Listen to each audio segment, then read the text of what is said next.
Herkese merhaba arkadaşlar. Emanet dizisi yeni bölüm analiz videoma hepiniz hoş geldiniz. Dizimizi daha rahat izleyebilmeniz için birçok altyazı dili seçeneği eklemiş bulunmaktayım. İstediğiniz altyazıyı videonun sağ altındaki ayarlar kısmından ulaşabilirsiniz. Lafı daha fazla uzatmadan analizimize geçelim. Seher'in başına bir şey gelmesini istemiyorsanız ve İkbal'in hapse girmesini istiyorsanız beğeni tuşuna basalım ve kaç kişi olduğumuzu görelim. Seher ve Yaman hayatlarına nasıl devam edecek? Seher'i bekleyen büyük tehlike ne? İkbal sezon finalinde diziden çıkacak mı? Zuhal cezaevinden nasıl çıkacak? İşte bütün sorularınıza cevap vereceğim arkadaşlar. Bu videoyu sonuna kadar izlemenizi tavsiye ederim. Emanet dizisinin yeni bölümünde Yaman ve Seher her gün birbirleriyle daha fazla vakit geçirmeye çalışacak. Çünkü artık çiftimiz birbirine duygularını açıkladı. Bu yüzden onların sahte evliliği artık gerçek evliliğe dönüşmeye başladı. Ama İkbal bu yakınlığı görünce sinirden deliye dönecek. Hatta İkbal'in üzerinde oluşan baskı onu daha fazla kötülük yapmaya yetecek. Çünkü en son cezaevindeyken Zuhal İkbal'e oyunu kaybettiğini söylemişti. İkbal de bu sözleri hatırladıkça delirecek ve İkbal Seher'i öldürmek için planlar hazırlayacak. Zaten İkbal'in ilk günden beri amacı Seher'i öldürmekti. Ama İkbal ilk başta kolay yol varken bu yolu tercih etmemişti. Artık İkbal çaresiz kaldığını sanıp Seher'i ortadan kaldırmaya amaçlayacak. Eğer Yaman ve Seher dikkatli olmazsa Seher ölerek diziden ayrılacak. Çünkü İkbal kötü amaçlarına ulaşana kadar asla pes etmeyen birisidir. Bu yüzden Seher'in bir an önce İkbal'e karşı dikkatli olması gerekiyor. Aksi halde bu savaşta en fazla zarar gören Seher olacak. Ayrıca Zuhal cezaevinden çıkmak için İkbal'i zorlamaya devam edecek. Çünkü Zuhal'in sıkıntıları gün geçtikçe artacak ve Zuhal iyice akli dengesini kaybedecek. İkbal de Zuhal'in ses kaydını ortaya çıkarmaması için çözüm yolu arayacak. Aksi halde İkbal gerçekleri ortaya çıkarsa Yaman'ın kendisini öldüreceğini biliyor. Bu yüzden İkbal gerçeklerin ortaya çıkmaması için tüm imkanını kullanacak. Büyük ihtimalle Zuhal'in psikolojisi iyice bozulacak ve İkbal de bu durumdan faydalanıp Zuhal'in serbest kalmasını sağlayacak. Tabi Zuhal cezaevinden çıkarsa Seher daha kötü günler bekleyecek. Çünkü Zuhal cezaevindeyken intikamını herkesten alacağım demişti. Bu sebeple Zuhal Seher'e zarar vermeyi planlayacak. Çünkü Zuhal'e göre her şeyin sorumlusu Seher'den başkası değildir. Ama Zuhal sağlıklı bir düşünce yapısına sahip olmadığı için bazı şeylerin farkında değildir. Aslında Zuhal'in tüm yaşadıklarının sorumlusu İkbal ve kendisidir. İkbal, Zuhal'in Yaman'ı elde etmesi için çabaladı. Zuhal de ablasının tüm dediklerine harfiyen uydu. Bu yüzden Zuhal asıl tüm kötülüğü kendisinin yaptığını asla fark etmeyecek. Eğer Zuhal bunların farkında olsaydı böyle kötü bir insan olmazdı belki de. Tüm bu olaylar yaşanırken Seher ve Yaman yakınlaşacak. Bunun sonucunda Seher Yaman'sız, Yaman da Seher'siz yapamaz hale gelecek. Yaman Seher için sürprizler hazırlamaya devam edecek. Seher de Yaman'ın bu sürprizlerine çok mutlu olacak. Çünkü Seher Yaman'ı canından çok sevmektedir. Bu yüzden çiftimiz bir süreye kadar birlikte mutluluklarının tadını çıkaracak. Ama İkbal ve Zuhal bu mutluluğu bozmak için her yola başvuracak. Çünkü İkbal'in tek amacı kırmızı servetidir. Zuhal'in amacı da Yaman'ı elde etmektir. Onlar bu amaçlarına ulaşmak için tüm imkanlarını kullanacak. Ama bir yandan da onları da bazı zorluklar bekleyecek. Çünkü İkbal'in ses kaydı her an ortaya çıkabilir. Mafya ilerleyen bölümlerde İkbal'i iyice zorlayacak ve ses kaydı karşılığında İkbal'den yüklü miktarlarda para isteyecek.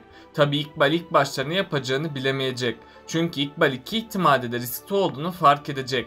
Bu yüzden İkbal onları ortadan kaldırmak isteyecek.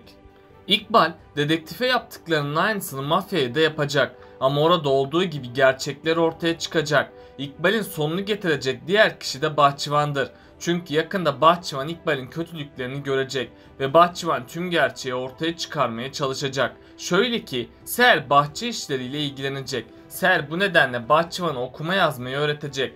Bahçıvan da Seher sayesinde okuma yazmayı öğrenecek ve Bahçıvan Seher'in yaptığı bu iyiliği asla unutmayacak. İkbal de bahçede gezinirken Seher hakkında kötülükler yapacak. Bahçıvan ise İkbal'in tüm kötülüklerini işleyecek. Bu yüzden Bahçıvan gerçekleri Yaman'a anlatmaya çalışacak. Ama Bahçıvan konuşamadığı için kimseye gerçekleri anlatamayacak. Bahçıvan yazı yazabildiği için Yaman'a bir not yazacak. Yaman da sonunda İkbal'in tüm gerçek yüzünü görecek. Yaman ilk zamanlar Bahçıvan'ın söylediklerine inanmak istemeyecek. Hatta Yaman Bahçıvan'ın yalan söylediğini düşünecek. Sonradan Yaman Zuhal olayını hatırlar olacak. Bu yüzden Yaman İkbal'i göz hapsine alacak. Ziya ise İkbal'in gerçek yüzünü yeniden görecek. Ziya olanları görüldüğü gibi Yaman'a gerçekleri anlatacak. Yaman da sonunda İkbal'in bir katil olduğunu fark edecek. İlk başlarda Yaman'a suçsuz olduğunu söyleyecek ama Yaman asla İkbal'e güvenmeyecek. Yaman, Zuhal gibi İkbal'in de kolundan tutup onu konaktan kovacak. Hatta Yaman bununla da yetinmeyip İkbal'i polislere teslim edecek. Yani İkbal de sonunda hapse girip hayatının geri kalanını orada devam ettirecek. Böylece İkbal yaptığı kötülüklerin cezasını en ağır bir şekilde çekmiş olacak. Ama bu ihtimali de unutmayalım. Eğer senaristimiz İkbal'in gerçek yüzünü şimdilik ortaya çıkarmazsa İkbal'in sonu biraz daha gecikecektir. Tabi bu süreçte Seher de iyice zorluk ve tehlikelerden geçecek. Çünkü İkbal Seher'i öldürüp onu ortadan kaldırmaya çalışacak. Hatta İkbal bu olaya kaza süsü verip kimseyi şüphelendirmeyecek. Yani İkbal Seher'in ablası gibi Seher'i de kaza süsüyle öldürmeye çalışacak. Umarım Seher'e hiçbir zarar gelmez ve Seher Yaman ile birlikte mutlu olur. Çünkü bunca zorluktan sonra Seher ve Yaman mutlu olmayı hak etti. İkbal'in gerçek yüzü ortaya çıkarsa Ziya'nın hayatında değişimler olacak. Çünkü Ziya'nın hayatı da artık düzene girecek. İkbal'in Ziya'nın hayatından çıkması olumlu gelişmelere neden olacak. İkbal Ziya'nın hayatındayken Ziya sürekli hastalıklarla boğuşmaktaydı. Tabi Ziya İkbal'i sevdiği için ilk zamanlar çok üzülecek. Ama sonradan Seher'in destekleri olumlu sonuç doğuracak ve Ziya gün geçtikçe iyileşmeye başlayacak. Yaman da abisinin iyileşmeye başladığını gördükçe çok mutlu olacak. Hatta Yaman bu konuda Seher'e minnettar olacak. Ayrıca Ziya hayatına yeni bir başlangıç yapacak. Ziya artık dışarıya çıkmaya ve insanlarla zaman geçirmeye başlayacak. Hatta Ziya'nın hayatına yeni birisi dahil olacak ve Ziya bu kişiyle evlenip çok mutlu olacak. Ayrıca sezon finaline doğru Ali ve Yaman'ın kardeş olduğu ortaya çıkacak. Çünkü Arif Baba ölmeden önce iki kardeşi kavuşturmayı isteyecek. Bu yüzden Arif Baba Ali ve Yaman'ı yanına çağıracak. Yaman ve Ali de karşı karşıya geldikleri için çok şaşıracak. Ali ve Yaman tam oradan ayrılırken Arif Baba gerçekleri açıklayacak. Arif Baba sonunda Yaman ve Ali'nin kardeş olduğunu herkese söyleyecek. Yaman ve Ali de bu haber üzerine büyük bir şok yaşayacak. Çünkü ikisi de nasıl olur da kardeş olduklarını dile getirecekler. Bu yüzden ilk zamanlar Ali ve Yaman kardeş olduklarını kabullenmeyecek.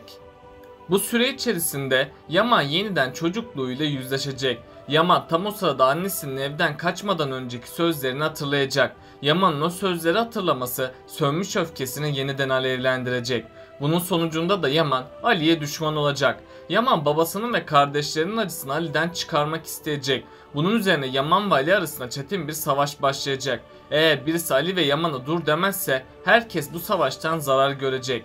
Büyük ihtimalle Yaman Ali'ye büyük bir tuzak kuracak.